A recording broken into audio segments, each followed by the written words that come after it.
한 주간 있었던 뉴스들을 한번 살펴보겠습니다. 뉴스 뭐 할 거 없는데. 뉴스 파워 시작하겠습니다. 자, 뭐. 맨 밑에 거부터 할까요? 예, 단신인데요. 하이피스트의 누구야? 신문보 기자님이고요. 이태원 클럽 소프 서울이 잠시 문을 닫는다라고 타이틀을 걸었습니다. 그래서 서울 이태원 클럽의 터줏대감이라고 하긴 그렇지, 후발주자잖아. 그치. 그렇죠. 케이크샵이 있는데. 그때 잠깐 뭐 새로운데 괜찮다 뭐 이렇게 좀 떴었던 그런 거 아니에요? 맞아요.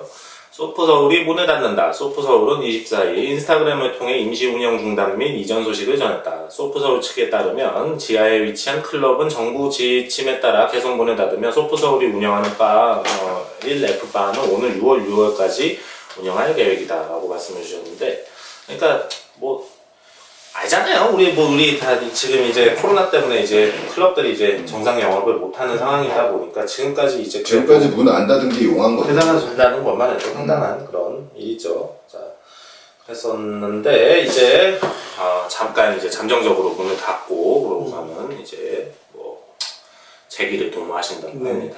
이런 그러니까 좀 진짜 언더그라운드 클럽이라고 할 만한 것들이 케이크샵이 2013년인가 4년에 처음 생기면서 막 또 무드가 달라졌잖아요. 막 MB 이런 거밖에 없었는데 사실 힙합 클럽이라고 하면.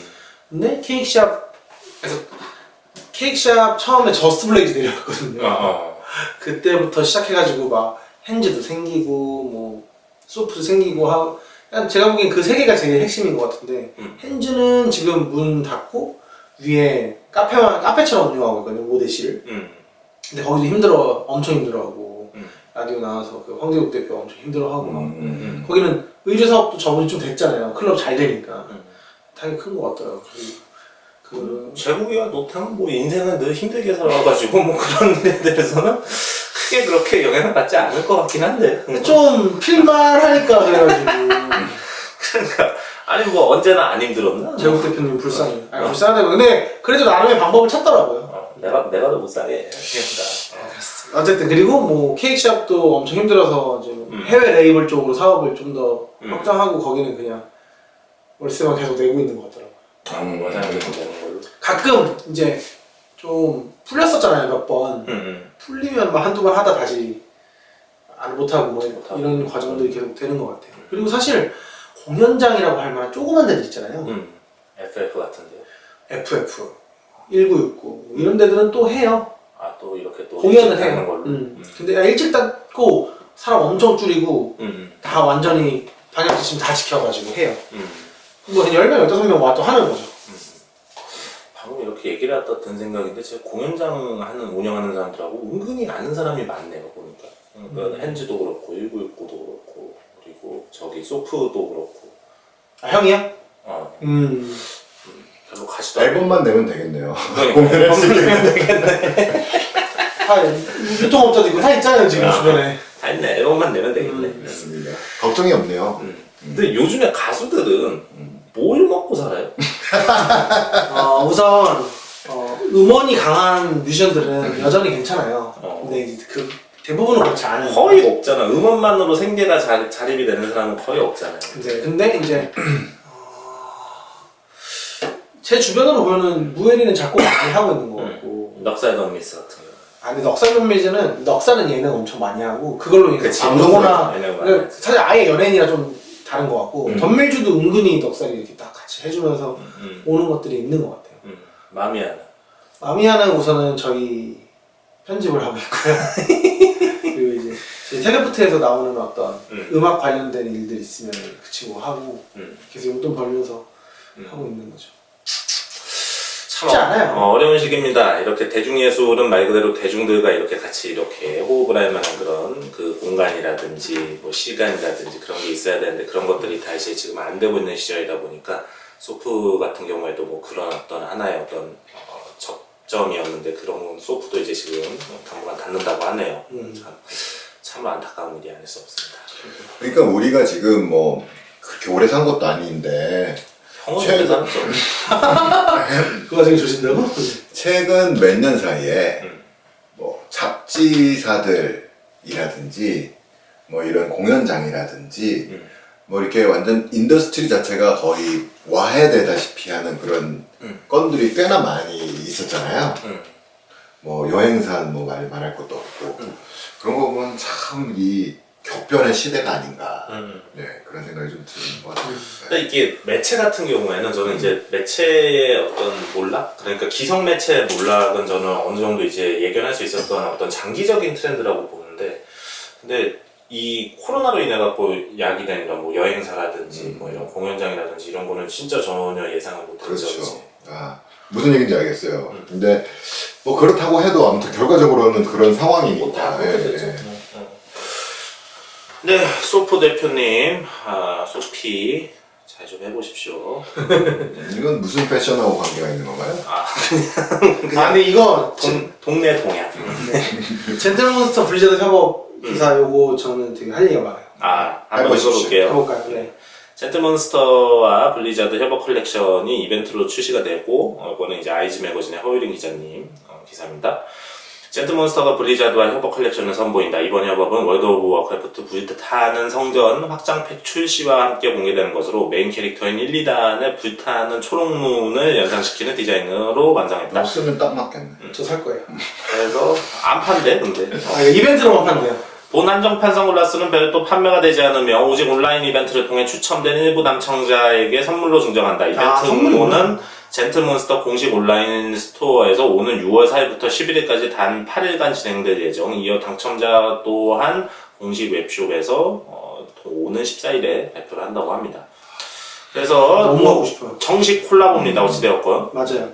아니 요게 이제 루이비통 리그 오브 레전드랑 콜라보하고 그렇죠. 젠틀몬스터 지금 블리자드랑 하고 사실 게임과 패션의 협업이 지금 엄청 많아지고 있잖아요. 우선 옛날에는 사실 그러니까 패션이 게임을 관심도 없게 보다가 조수로 봤지. 그쵸. 근데 점점 이제 기술의 발전과 함께 매출의 발전. 그런 것도 있고 그쵸. 그러니까 저는 그 동시 접속자를 봤는데 동시 접촉자. 동시 접속자가 장난 아니에요. 예를 들면 리그 오브 레전드는 750만이에요. 동시 접속자. 포트나이트는 1000만 이상이고. 포트나이트 그렇게 많이? 포트나이트 배틀로얄이 1000만. 1530만. 그러니까 포트나이트 트래비스 스캇이 거기서 콘서트 했잖아요. 그렇죠. 그게 그냥 포트나이트 선택한 게 아니라 이걸 아마 확실히 데이터를 알고 했을 텐데 얼마 전에 이제 머니게임에서 논리왕 정기라는 출연자가 이제 이슈가 되면서 그 사람이 유튜브 라이브 한 게 유튜브 라이브 기록을 깼단 말이에요. 그게 35만이었는데 저희 사실 유튜브가 가장 강력한 플랫폼이라고 하는데도 35만인데 게임에서 그냥 계속 750만이서 계속 게임하고 있으니까 그 영향력이랑 그런 홍보 이런 거는 진짜 아예 비교가 안 되는 거죠. 그래서 우리 회사도 그리고 글로벌 이제 그 소비재 회사에서 이런 이제 가상현실에서 판매 및 홍보 요거에 대한 화두를 굉장히 많이 던지고 있어요, 실제로. 그래서 이제 엔터테인먼트 음원을 발표한다거나 이러는 거는 생각하기 어떻게 보면 조금 연결하기 쉬운 거지만 상품을 출시하면서 그거에 대한 론치 이벤트를 이런 데서 한다든지 뭐 이런 것들에 대해서도 오픈한 마인드로 생각하고 있어요. 그 정도로 무시 못할 그게 된 것 같아요. 진짜 한 동시에 1000만 명이 이렇게 접속을 해요 있다고 하면은 그러면 영향력은 되게 크긴 크겠죠. 그럼요. 그것도 글로벌로 한 방에 터지는 거니까. 그렇죠. 구찌는 재팬토에서 브랜드들이 행사하는 건 사실 이제 되게 자연스러운 일이 된 것 같고 이번에 구찌 또 약간 블럭 게임 같은 거 이름 뭐더라? 엄청 애기들 많이 하는 거라고 하더라고요. 거기서 또 팝업 해가지고 막 게임 아이템 팔고 막 그런 거 하더라고요. 구찌가. 구찌가 그런 거 되게 민감하잖아요. 좀 빨리빨리 캐치하는 데가. 매출이 일정 수준 넘어가면 하고 싶은 걸 다 할 수 있잖아요. 그쵸. 그러니까 이게 구찌도 그렇고 뭐 어떤 주요 대기업이라든지 뭐 그런 뭐 이렇게 제조업이라든지 뭐 그런 이제 업체들은 이제 마케팅 활동을 할 때 이게 메인은 아닌 거죠 이제. 그러니까 메인으로 이제 매출을 드라이브하고 이러는 건 아니지만 지금은 아무튼 디지털 매체를 활용하는 거는 메인 포커스이긴 해요. 그만큼 신경을 많이 써요. 네. 네, 그래서 블리자드하고 제휴를 한다고 하는데 블리자드가 요즘에 좀 페이스가 안 좋긴 하거든요. 그쵸. 게임계에서는 지금 중화 막내 가고 있죠. 중국목을 잘못 타가지고 좀 춥대는 상황이어가지고. 근데 이게 중국이 진짜 이게 되게 그 뭐라 그러죠? 그러니까 이러지도 저러지도 그쵸. 빼박이 켄트다. 이게 뭐냐면 구수하네. 중국을 무시할 수 없는데 너무 중국화가 돼버리면 브랜드가 망하는 그치. 길로 갈 수도 있고. 적당해야 네. 되는 거네. 그래서 뭐 지금 뭐 우리 최근에 보면 이제 LVMH 회장님이 전 세계에서 제일 부자가 되버렸잖아요. 그러니까요. 중국 때문에 주가가 갑자기 올라가는 바람에. 근데 그게 계속 갈 거냐 그런 상태로. 아니죠. 네. 이런 문제가 좀 있다 보니까 물론 좋습니다. 좋아요. 저도 사실 회사 주식을 조금 받아놓은 게 있는데 가격이 엄청 많이 올랐어요. 그런 것처럼 오히려 이런 하이엔드 브랜드에선 투자로서도 메리트가 있는 그런 상황이 돼 있으니까 패션을 일하는 사람들 중에서도 뭐 이렇게 그쪽으로 뭐 되게 잘하면 돈을 벌 수 있다라는 그런 게 보여지는 건 우리 입장에서 좋은 거잖아요. 그렇게 그래도 너무 편중되어 있고 그리고 그들의 그 주소비자의 취향이 너무 우리는 싫다. 그런 게 좀 있죠. 그쵸. 그러니까 글로벌 스탠다드랑 좀 다른 면이 있는 거 같아요. 네. 그러니까 중국에 너무 맞추면은 중국 사람들도 사기 싫어하는 게 되고. 또 그렇게 되더라고. 맞아. 대표적인 게 이제 디즈니의 물란이라는 영화가 있었거든요. 아하. 중국 사람들도 재미없대요, 그거는? 그쵸. 중국에서도 개방했어요. 적당히 하는 게 좀 중요합니다. 쉽지 않죠. 그래서 요 기사에 이제 제 선글라스는 좀 반대 디자인이 거의 미쳤어요. 거의 보면은 못 나와 있어요. 엄청 그 세공 난이도가 되게 높은 그런 금속 가공을 이제 넣어놨고 렌즈도 이제 이렇게 되게 희한하게 깎아놨거든요. 그러니까요. 이거를 사고 싶은 사람이 없을 줄 알고 비매품으로 만들었나 봐. 근데 너 같은 애가 있을 줄 몰랐겠지. 그러니까요. 전 너무 사고 싶은데.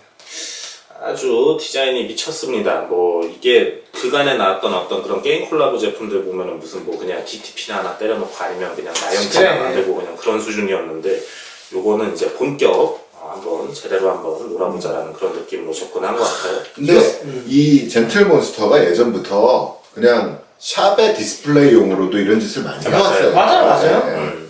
그래서 그런 이제 또 이제 그런 기술력이 있으니까 이런 것들도 한번 시도를 해본 거겠죠.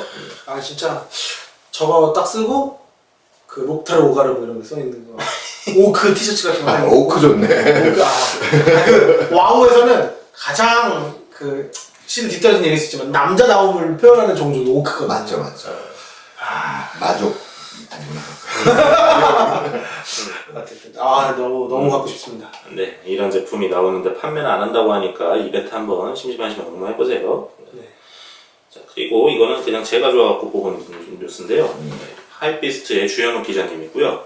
자니낙스빌 주연 제게스4 공식 예고편 및 개봉일을 발표했다고 합니다. 그러니까 오는 10월 22일 개봉을 목표로 해가지고 제게스의 이제 4번째 극장판 에피소드가 이제 공개를 예정하고 있다고 하는데 이 영화가 아는 분은 아실 터이고 모르는 분은 모르실 터인데 제게스가 딸 나오는 거예요? 어? 딸 나오는 게 제게스인가? 아니 그거는 배드 그랜파. 그거는 이제 그 스피노프 비슷한 걸로 시작한 건데 나중에 이제 그걸로 이어졌죠. 또 그 시리즈가 이어졌죠. 올해 한국 나이로 51살입니다. 이 자니 낙스빌이라는 사람이 성우형이랑 동갑이죠.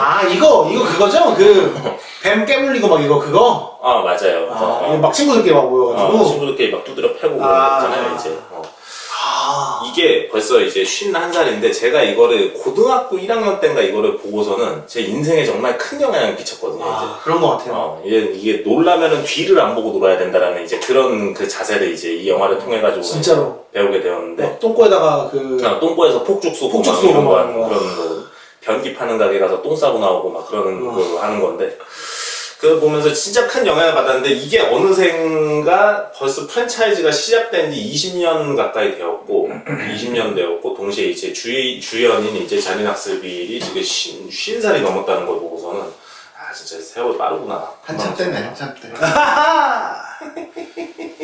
작년기죠, 작년기. 자, 그리고 이거 보시면은 이 자니 낙스빌뿐만 아니라 이제 등장인물이 되게 여럿이 나오는데 그 중에 이제 스케이트보더 출신들이 좀 몇 명 있어요. 그리고 스턴트맨 출신도 몇 명 있고 그런데 이 중에서 이제 그 누구냐 그 스케이트보더 중에 그 유명한 사람인데 CKY 거기 그 브랜드 하는 사람인데 그 사람이 마크 곤잘레스? 아니 그 마크 곤잘레스 말고 그 누구였더라?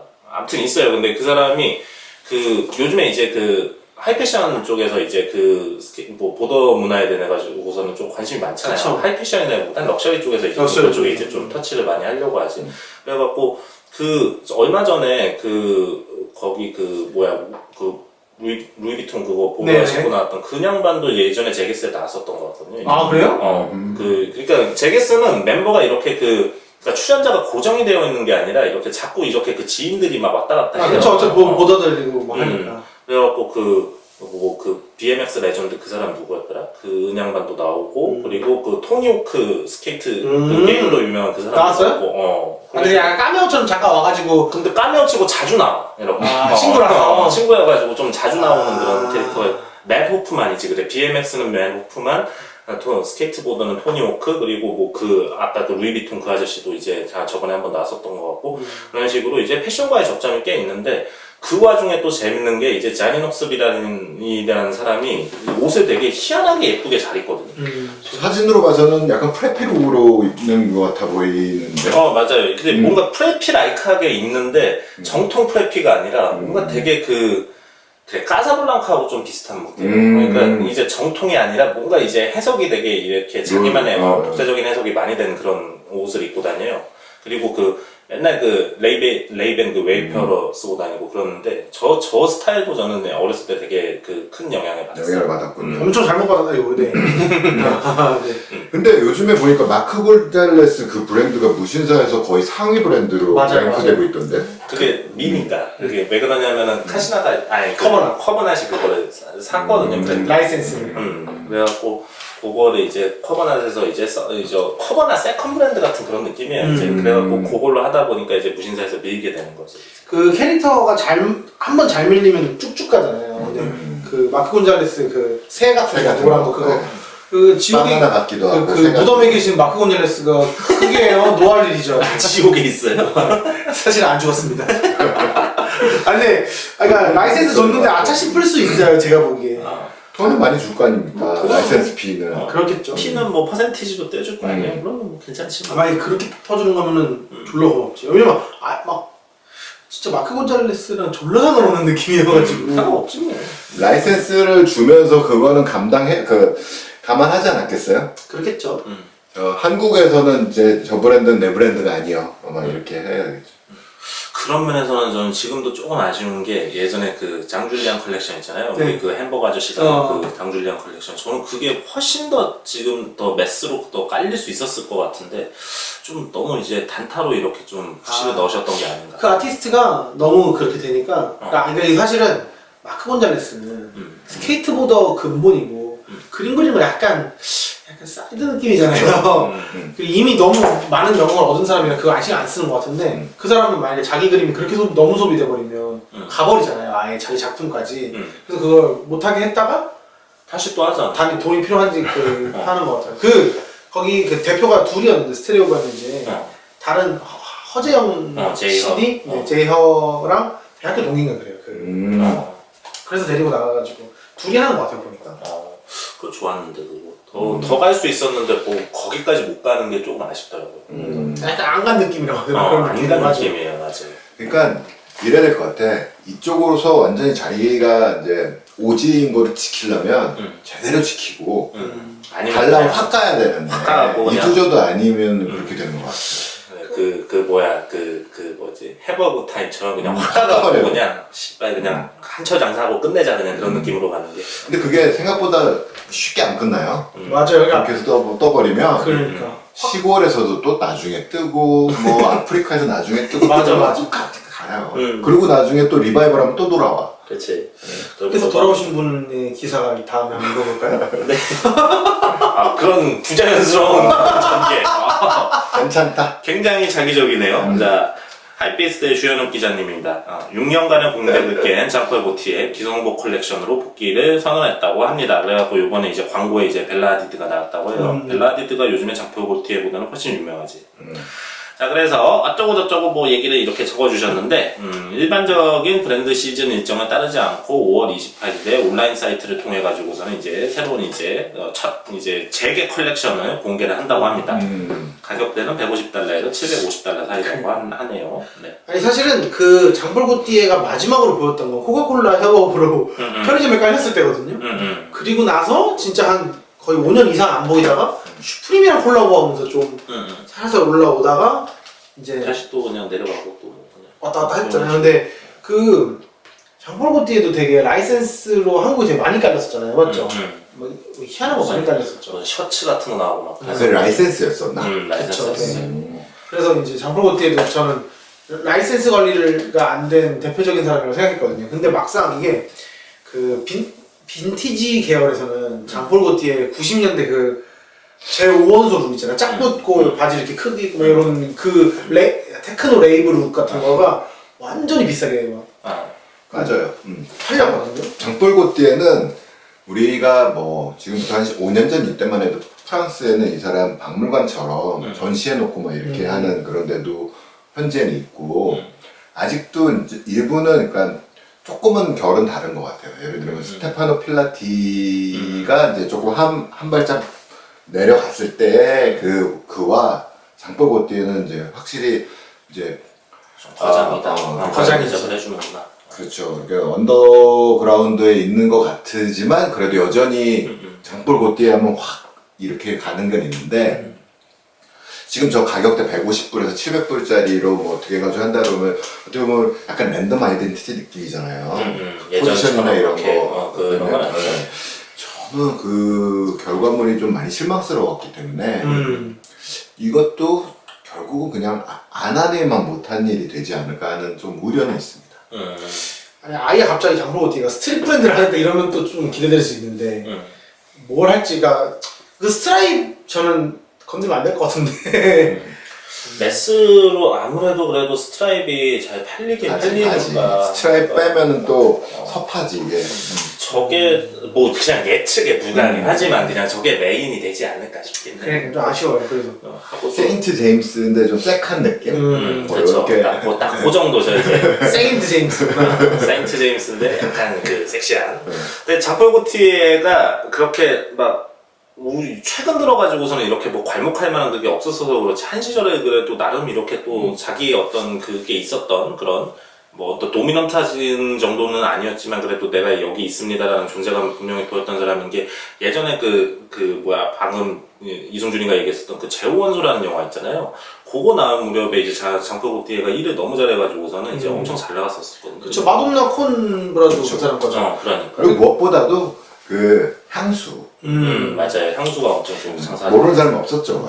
그 랜덤 아이덴티티 형아는 패션 걔 안에 있었다면 이 형이가 약간 그 형이 죽고 전시하면 디뮤지엄에서 전시하는데 이 형이 죽으면 예술전당 가도 되지. 예전은 좀 그렇지. 예술전당 가수 와! 어디 소프 정도에서 전시하는. 소프 없다니까 없었다니까. 아 형은 그 파인 아트다.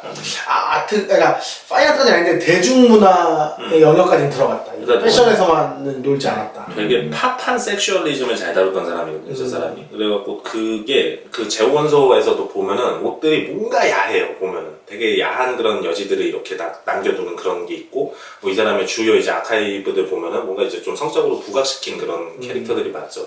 근데 그것이, 그렇게 오래 가지는 않았어요. 이렇게 그냥 좀, 이렇게 좀 기복이 큰 사람이었어요. 이 사람이 이렇게 오히려 마르젤라만큼 이렇게 좀 쭉 이렇게 롱런하는 그런 느낌이 아니라 잠깐 이슈됐다가 좀 내려갔다가 다시 이슈됐다가. 근데 이 형은 마라탕이죠.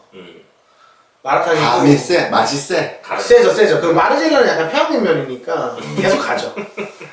그러니까 아주 적절한 비유예요. 아주 적절한 비유고 이분 자체도 그게 꾸준한 스타일은 아니고 확 하다가 재밌어. 지겨워 막 이런 영화랭. 적당해 그러면 그냥 그만두고. 아무튼 다시 돌아온답니다. 돈이 떨어졌나 봅니다.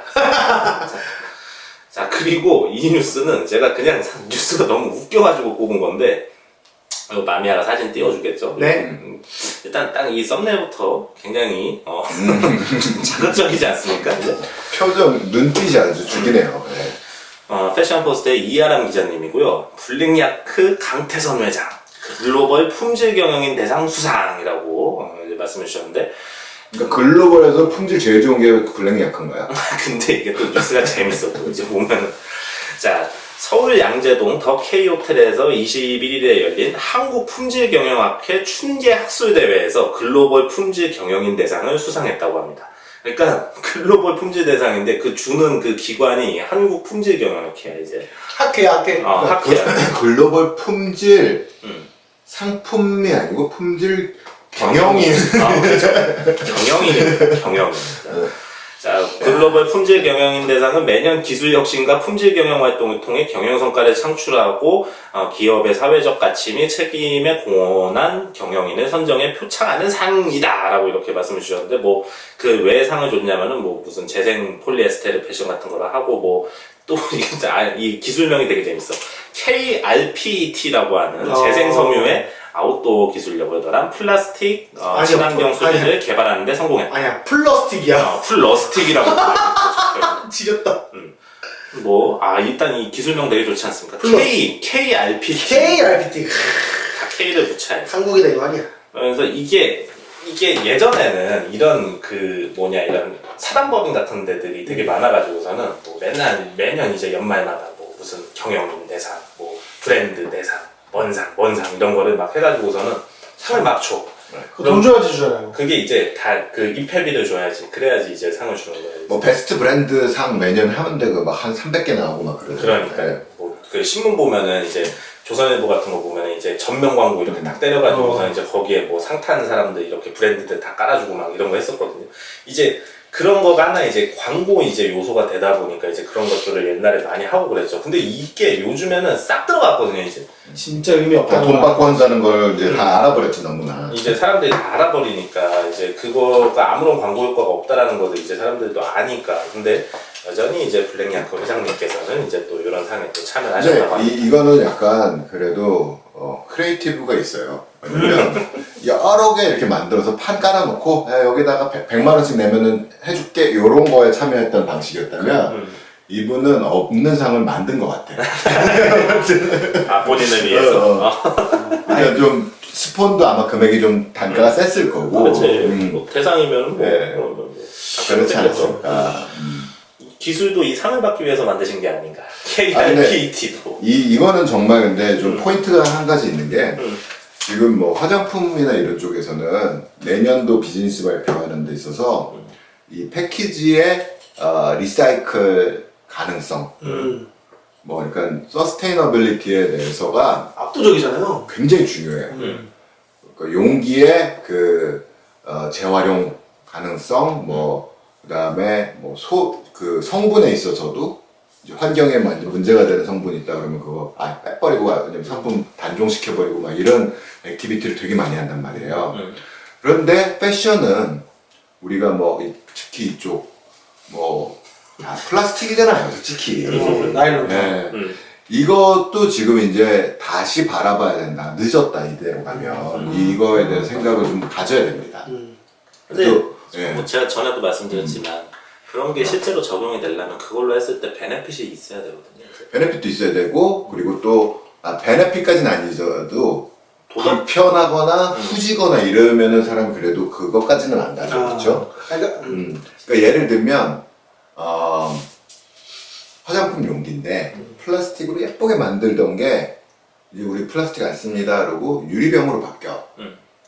유리병이 좀 더 무거울 수는 있지만 그래도 못 견딜 정도는 아니잖아요. 그렇죠. 그러면 예를 들어서 여기서 폴리로 된 무슨 뭐 잠바를 방수 잠바를 입어야 되는데 이걸 울로 만든 뭐 그런 걸로 만약에 만들어서 입었을 때 어떻게 보면 더 멋있을 수도 있죠. 근데 가격 차이가 엄청나게 많이 나니까 안 되는 건데 뭐 그런 거를 극복한다든지 그렇죠. 방법을 이 패션 쪽도 생각을 하기 시작해야 한다. 그게 제 의견입니다. 그거를 안 붙이면 베네핏을 안 붙이면 근데 베네핏이 양쪽 사이드에 있어야 되거든요. 소비자 사이드에서도 베네핏이 있어야 되고 생산자 사이드에서도 베네핏이 있어야 되는 거예요. 그래서 이거를 했을 때 실질적인 실효 효과가 없다라고 하면 명분만으로 추구하기에는 기업에게 그건 안 되는 거지. 실효 효과는 없으면 안 돼요. 그러니까 예를 들면 최근에 아모레에서 나는 종이 종이병이에요 이런 물건을 상품을 출시를 했는데 그게 문제가 뭐였냐면 속에는 플라스틱 병인데 종이 싸바리를 하고 종이병이라고 해서 판 거예요. 그러면 정말 아무래도 하면 발생해요. 그거는 진짜 욕 처먹을 만하죠. 그러니까 환경 보호에 실효성이 없어.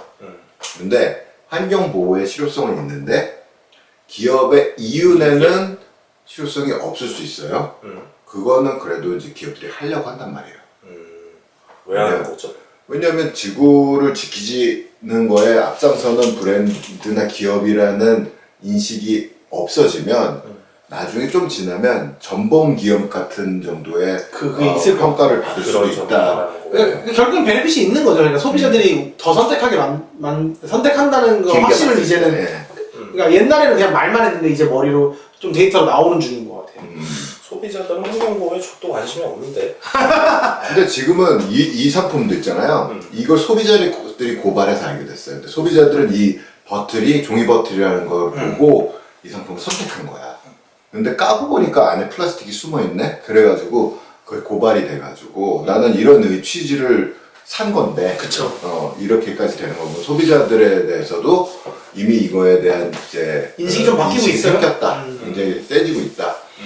그래서 너네들 옷 만드는 애들도 그냥 아무거나 꿰매지 말고 이제는 우리 저 그룹라인. 그룹라인? 아니 우리 저 신발 브랜드 우리 저번에 그라더스. 그라더스 거기도 내가 그랬잖아요. 그 연남동에 샤파나 하는 브랜드가 환경 친화적인 상품을 제일 만들고 있다고 벌써 이게 내가 놀리는 게 아니고 그렇게 가는 게 맞다는 거죠. 맞아요. 이 포인트가 저는 되게 중요하다고 생각하는데, 그러니까 기업이 환경 보호를 하려면은 그냥 대량 생산을 안 하는 게 가장 확실한 해결책이거든요. 맞습니다. 무슨 그라더스가 많습니다. 거기는 소량 생산해요. 맨날 품절입니다. 그러니까 무슨 뭐 종이로 바꾸니 어쩌니 뭐 그런 뭐 충전기를 줬다 뺐다 뭐 이러지 말고 그냥 대량 생산을 안 하면 되지 않나? 그렇지만 그러면 이제 기업이 루이비통 망할 같은 경우에는 주가가 엄청 떨어지겠죠? 참. 아무튼 회장님, 블랙야크 회장님 배지도 이제 여기 이제 보통 이제 국회의원들 금 배지 차잖아요. 블랙야크 배지를 차셨더라고 이제 양복에다가. 그래서 회장님 축하드립니다. 앞으로도 좀 잘 좀 부탁드릴게요. 아웃도어가 조금 예전만 하지는 못하긴 하지만 뭐 그래도 잘 되는 때가 다시 돌아오겠죠? 천연 섬유로만 만들어요. 또. 니트 입고 수영하는 시절이 돌아간다. 무슨 이런 탈레반 같은 얘기예요. 자, 패션포스트의 이하람 기자님이고요. 이랜드몰과 카페24가 플랫폼 연동 통해가지고 협력을 한다고 합니다. 근데 이게 내용이 그냥 별게 아니라, 그러니까 그런 거예요. 이제 이랜드몰이 카페24의 도움을 받는 거예요. 그러니까 카페24가 이랜드몰의 도움을 받는 게 아니라, 이제 그래서 이랜드몰을 이제 외부 연동몰로 이렇게 만들어 놔가지고 카페24에다가 상품을 등록을 하면은, 희망하면은 이랜드몰로도 이제 다이렉트로 이제 등록을 할 수 있다, 상품을. 그냥 입점을 하게 해준다. 이게 되게 많이 되고 있는 건데 이미? 그러니까 이미 다 하고 있는 거예요. 제가 그래서 이 뉴스를 뽑은 이유는 아직도 이랜드는 이렇게 구체적인 방식에 대해 가지고서는 이 정도면 혁신이라고 생각을 하고 그렇게 보고 있는 거죠. 이거 근데 그 돈 주고 기사 쓴 건가? 이거는 기사를 돈 주고까지 쓴 거는 아니고 그냥 이거는 그 뿌리죠 이제. 이랜드나 이제 카페24 같은 데서 이제 보도 자료를 뿌리면은 이제 여기 이렇게 여기 커버까지 만든 거 보면은 이제 뿌렸네. 매체 기자분들이 이렇게 보시다가 이런 거 하나 내보내면 하겠다 그렇게. 근데 이랜드몰이 이거는 좀 특이한 거 아니에요? 여기는 이제 이랜드의 자체 브랜드들 판매하는 그게 아니고 오픈 그 쇼핑몰이거든요. 근데 카페24를 이용해서 멀티 브랜드 쇼핑몰 만드는 건 예전에 쉽지 않았다고 그러지 않았나요? 멀티 브랜드 쇼핑몰을 만드는 게 쉽지 않다는 게.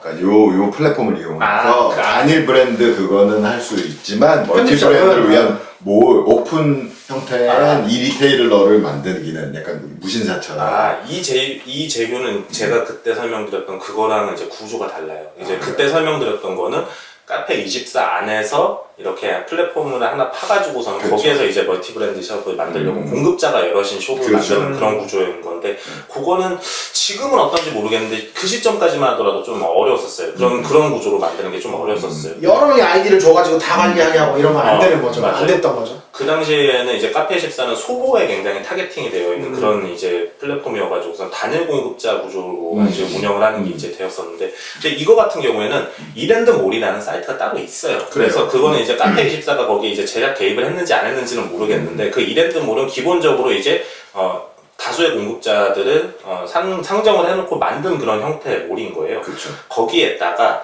카페24에서 등록된 정보를 그냥 쏴주는 거예요, 그쪽으로. 그러니까 이게 11번가, 카페24가 지금 11번가나 GS 마켓이었나요? 뭐였지? 그런 것도 많잖아요. 쿠팡도 있고, 뭐 옥션도 있고. 그런 데랑은 이미 다 되어 있는데, 여기 이제 했다? 그 이제 한다? 이제 뭐 그런 거죠, 이제.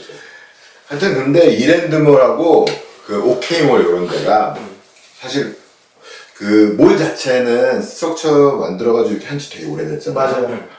이 UI니 뭐 다 쓰레기예요. 정말 이거 누더기도 이런 누더기가 없다 싶을 정도로 이렇게 되어 있잖아요. 그렇죠. 좀 개선할 필요는 있습니다. UI가 쓰레기라는 거죠? UI이 아니라. UI. UI으로 들리는 거죠. UI는 비다인이지, 비다인. 자, 그래서 이랜드 지금 연애 적자가 1조 5천억인가 나거든요, 이제. 이랜드요? 이랜드가 한 해 적자가 1조 단위로 나요. 그래서 네. 돈 많죠? 돈이 많아요, 근데. 돈이 많아서. 그래갖고, 뭐 어쩌지, 이렇게 그냥. 중국에서 뭐 벌고 여기서 까지고 뭐 이러는 건가? 중국도 많이 철수한 거 아니에요? 근데 중국도 많이 철수했지만 중국에서 워낙 많이 이제 좀 인프라를 뿌려놨었어가지고 그쪽에서 좀 끌어오는 게 있고, 그리고 빚이 계속 늘어요. 그래서 투자 계속 유치하고 계속 팔려고 하고. 아니 이랜드는 제 혁신이 뭐 하나 있지 않으면 넥스트를 못 갈 것 같다는 생각이 들긴 들더라고요. 현재 근데 이랜드 재무 구조 보면은 그냥 언제라도 망이 없어져도 될 만한 그런 회사인 건데, 이제 이게 재정 적자가 너무 크게 되면 그럼 망하고 싶어도 망할 수가 없거든요. 이제 그냥 그걸 어떻게든 이제 끌고 가야 되는 그런 상황이죠. 그러니까요. 이 빚을 질려고 그러면 크게 져야 됩니다. 그래요. 짜잘하게 무슨 뭐 5만 원 이런 거 두면은 서로 간에 30만 원만 빌려주세요. 30만 원 같은 거 네? 빚지 말고 1,000억 단위 넘어가지 않으면 빚지지 마. 저 전재산만 빌려주세요. 1조? 전재산만 줘. 1조 달라고? 마이너스일 수 있다. 자, 그리고 제 친구 중에 이제 또 지훈이라는 친구가 있는데, 이 친구가 예전에 그 이랜드 출신이거든요. 근데 이랜드 출신이에요? 아침에 또 우리 초기 멤버. 그랬나? 아침에 체프를 한대요. 맞아요. 그래갖고 회사가 이지훈 본부장님 얘기하는 거죠? 네. 이지훈. 네. 초기 멤버 맞죠? 그러면 이제 이지훈 본부장님 얘기를 한번 해볼까요? 또 이어가는데. 오늘 아주 브릿지가 굉장히 거의 BJ네. 진행 욕심이. 패션 퍼스트의 이하람 기자님입니다. 무신사 스탠다드 홍대 그랜드 오픈이라는 타이틀이고요. 무신사 스탠다드의 플래그십 스토어인 무신사 스탠다드 홍대가 지난이 아니지 5월 28일에 어제요, 어제. 오픈을 했대요. 그리고 3일간 기념 행사를 했다고 합니다. 그래갖고 뭐 이제 오픈 기념으로 무슨 할인도 해주고 뭐도 해주고 뭐 이것저것 한다고 합니다. 근데 어찌되었건 홍대에 이제 무신사 스탠다드의 매장이 생겼어요. 무신사가 아닙니다. 무신사 스탠다드입니다. 여기서 이제 무신사 스탠다드는 이제 무신사의 PB 브랜드로 저가의 어떤 베이시컬한 그런 아이템들을 주로 취급하는 그런 이제 브랜드인데, 약간 유니클로 같은 거죠. 그쵸. 근데 오히려 유니클로보다 패션적인 감도는 더 떨어지는 것 같아요. 더 낮춘 것 같아요. 이제 일부러 더 베이직하게 간다. 왜냐면 유니클로는 실제로 가보시면은 뭐 아시겠지만 그런 좀 패셔너블한 하이 제품들이 몇 개 있어요. 뭐 이네주드 플라상주라든지 플러스 제이라든지 뭐 그런 것들이 몇 개 있어가지고 그런 쪽으로 좀 이제 보는 재미가 있는데, 무신사 스탠다드는 그런 것도 약간 더 이제 그런 맛을 좀 뺀 그런 굉장히 담백한 옷들을 이제 팔죠. 근데 기본적으로 있어야 될 카테고리, 예를 들면 뭐 데님, 뭐 치노 뭐 이런 것들 있고, 그렇죠? 그것도 사람들의 취향에 따라서 뭐 루즈 핏, 뭐 스탠다드 핏, 뭐 저 별의별 핏 뭐 이런 것들은 일단 다 있더라고요. 그러니까 이게 뭐냐면 패션을 약간 책으로 배운 듯한 그런 아이템들이 거예요. 그러니까 패션적으로 만들어졌다 그러면은 이제 뭐 감도가 이제 섞여가지고 이제 만들어지는 그런 거라면 요거는 이제부터 요거는 우리가 뭐 어떤 패턴 이렇게 약간 구조적으로 분류를 해가지고 상품을 구성하니까 디자인이 거기에 딱딱 맞게는 맞아 떨어지게 나오는데 패션적인 어프로치는 아니라는 느낌이 확실하게 들죠. 맞아요. 예, 그렇지만 뭐 그래도 많은 사람을 상대하는 브랜드로는 뭐 그게 더 맞는 어프로치일 수도 있습니다. 그렇죠. 맞습니다. 너무 고감도로 가게 되면 이게 고감도라는 거는 말 그대로 그 특정 타겟에 되게 집중하는 거거든요. 이제 그렇습니다. 그렇게 되게 되면 이제 매스를 이제 못 노리게 된단 말이죠. 그래서 저감도로 가는 편이 오히려 이제 매스 시장에 이제 접근할 수 있을 만한 그런 캐릭터를 갖게 되죠. 근데 이게 품질도 괜찮네. 내가 사보진 않아가지고 옷을 솔직히 제 기준에서는 만족스럽지는 않은데 문제는 가격을 고려를 해야 되다 보니까 저 가격에 저 정도 이상의 품질이 나오면 그게 더 이상한 게 아닌가 싶긴 하거든요. 티셔츠 13,900원이고요. 그 슬랙스 32,000원이고요. 그래요? 그래서 이거가 이제 또 이제 인더스트리에서는 또 어떤 면으로 사람들이 이제 보냐면 보통 지금까지 오프라인이 온라인을 어떻게 가려고 하는 거에 대한 것들이 많았잖아요. 근데 이거는 이제 거꾸로잖아요. 온라인 투 오프라인을 어떤 식으로 풀 것인가. 요거에 대해서 사람들이 관심이 많더라고요. 제가 보기에는 이거는 저는 영업 활동은 아니고 그러니까 마케팅 활동이라고 보거든요. 저도 그렇게 생각해요. 이거는 이걸로 인해 갖고 뭐 홍대 스토어를 통해 가지고 매출을 엄청 이렇게 펌핑을 하겠다 이건 아닌 것 같고. 매출 펌핑하려고 강남에 했어야 돼. 아니 그러니까 어떤 단일 매장을 하나를 내는 걸로는 이제 무신사 스탠다드의 이제 전체 매출에서 이제 차지하는 지분이 그렇게 크진 않은 그렇죠. 거다. 근데 오프라인으로 유니클로처럼 쫙 벌리면 또 이제 매출 올라갈 수 있긴 하죠. 그러니까 이제 전국 매장은 이제 해가지고 전국 이제 매장을 깔고 뭐 직영 매장들 각 이제 주요 도시들마다 있고 그러면은 그 구조라고 하면은 이제 오프라인에 이제 좀 이제 적극적인 영업 행동을 취하는 걸로 볼 수 있겠는데 그게 아니라 매장 하나 일단 내고 그러는 거는 이거는 저는 영업이라기보다 마케팅이다. 쇼케이스 개념이라고 봐야겠죠. 네. 지금 그런데 뭐 아무리 무신사가 뭐 투자를 받고 돈이 많다고 해서 오프라인 베이스의 비즈니스 모델을 지금 이 마당에 할 이유는 없잖아요. 굳이 할 필요는 없죠. 네. 그러니까 뭐 저 한두 개 정도 보여줘가면서 하겠다 요 정도로 이해를 해야 되겠죠. 그런데 요 위치가 테라스 무신사 테라스 있는 데하고 같은 건물이에요? 같은 건물은 아닐걸요? 이 건물 어디야? 이거 둘 다 홍대 입구역 거기라고 그러긴 하던데. 아 그래요? 맞네 같은 건물이네. 아 그 건물이에요? 아 아니다. 아닌데? 생긴 게? 잘못 봤어. 아니야. 아니야! 이상해. 근데 아무튼 뭐 그 이런 행보들을 할 때가 됐죠. 아니 진짜 해서 나쁜 건 없어요. 할 때가 됐습니다. 네. 그리고 홍대에 이거 이제 매장 낸다고 하면은 저기 매장에서 나오는 매출 통해 가지고 저는 최소한 이제 저기 자립은 충분히 가능한 것 같거든요. 저는 무신사 스탠다드로 까먹는 매장은 안 돼요. 까먹는 매장은 아니라는 거죠. 그리고 그 근처에 있는 뭐 믹소 이런 데들이나 까먹는 데들이지. 저기는 이랜드 너무 싫어하는 거야. 괜찮아. 저기는. 이랜드하고 무슨 뭐 원한졌나? 아 믹서도 이런 데구나. 저 옆에 있어요, 바로 저기. 아무튼. 뭐 괜찮은 선택인 것 같고 저는 뭐 이렇게 온라인만 하시던 분들도 이런 식으로 이제 어느 정도 이제 사업이 이제 안정기에 들어서면은 이런 오프라인 이제 테스트들도 해보시는 게 좀 좋을 것 같습니다. 근데 진짜로 이제 무신사도 이렇게 하고 있지만 무신사를 통해서 성장한 그런 의류 회사들이 이제 좀 커서 이제 오프라인을 진출하고 뭐 이러는 것도 또 있고 그렇잖아요. 맞아요. 그래서 솔직히 말하면 무신사는 단순히 플랫폼이라고만 하기보다는 우리나라 패션 인더스트리 약간 변동되는 지금 요 상황에 좀 많이 기여한 부분이 있는 것 같아요. 그쵸. 완전히 그냥 그 이정표가 딱 된 것 같아요. 무신사가. 좀 이끌어준 부분도 있고. 맞아요. 네. 용어는 부분도 있고. 도메스틱 브랜드들이 그러니까 지금 아예 막 시작해가지고 자리 잡으려고 하는 브랜드들은 큰 혜택을 못 입었지만 초창기에 여기에서 같이 그렇지. 발돋움한 데는 굉장히 같이 많이 컸잖아요. 뭐 대표적인 게 커버넛 같은 거. 그렇죠. 커버넛 비바 이런 거. 아 그리고 쿠어 같은 경우에는 한 3년? 물론 안 됐지만. 그쵸. 전뮤지엄 뮤지터 음. 출신이지만 쿠어 전뮤지엄 뮤지터가 아니라 그 뭐죠? 더티뮤. 더 티셔츠 미. 네, 그 출신이지만 그냥 그 짧은 기간 내에 3년이 사실 무신사의 역사에서는 되게 짧은 기간인데 엄청 컸죠. 120억대로 키워버리고. 근데 옷을 잘해 거기가. 아, 옷 진짜 예뻐요. 인사일런스 거기. 인사일런스하고도 또 달라. 쿠어는 잘해. 쿠어 요즘 옷 되게 많이 먹거든요. 근데 쿠어는 디자인 생각보다 되게 많이 들어가 있어요. 근데 무난하게 느껴지게 만드는 건 진짜 어렵잖아요.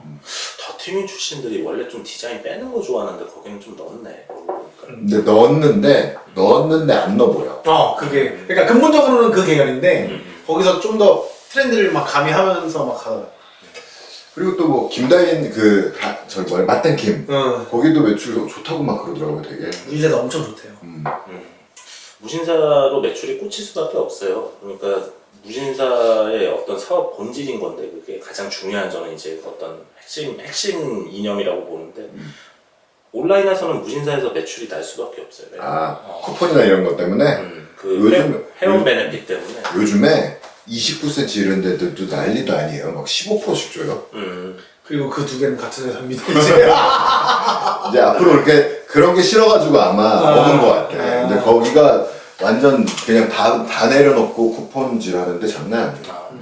그게 무신사는 추가 혜택이 있어요. 그러니까 이제 거기에서 반복 구매를 하면 할수록 이제 그 베네핏이 커지거든요. 이제. 그래갖고 그거까지 그 추격을 하는 게 다른 이제 유통사들이 추격을 하는 게 그게 쉽지는 않다 보니까 매출이 거기로 이제 집중될 수밖에 없어요. 그러니까 무슨 뭐 마케팅이고 나발이고 이런 게 그게 중심이 아니에요. 무신사가 잘 될 수 있었던 그 사업 배경은 그게 아니에요. 그게 가격이죠. 다품종을 가장 저렴하게 판다. 이게 이제 무신사의 코어인 건데 병신들아 나를 쓰라고 그러니까 그러면 모든 문제가 해결이 돼. 근데 이게 맞긴 맞아요. 근데 무신사도 지금 이쯤 규모가 되고 그러면서 여러 가지 이야기들이 터져 나오고 듣고 쿠팡도 지금 거기 안에서 물건 파는 사람들은 장난도 아니거든요. 그렇죠. 근데 이게 완전히 좀 생각해봐야 될 부분이 있어요. 그러니까 너무 이게 좋은 건 아니다. 너무 쥐어짜서 서로 죽지 못해 장사하는 수준까지 가버리는 경우가 많이 있어요. 당연히 그렇죠. 그래서 좋은 건 아니죠. 저는 그 방식으로 얘네들은 컸지만 무신사는 스스로를 위해서도 그리고 또 앞으로의 이제 우리 인더스트리를 위해서도 너무 구조로 가지 않을 수 있는 방법을 같이 연구하면 좋지 않겠는가 생각이 말은 쉽지만 연구소 하죠. 연구소. 새로 가로 연구소를 해요.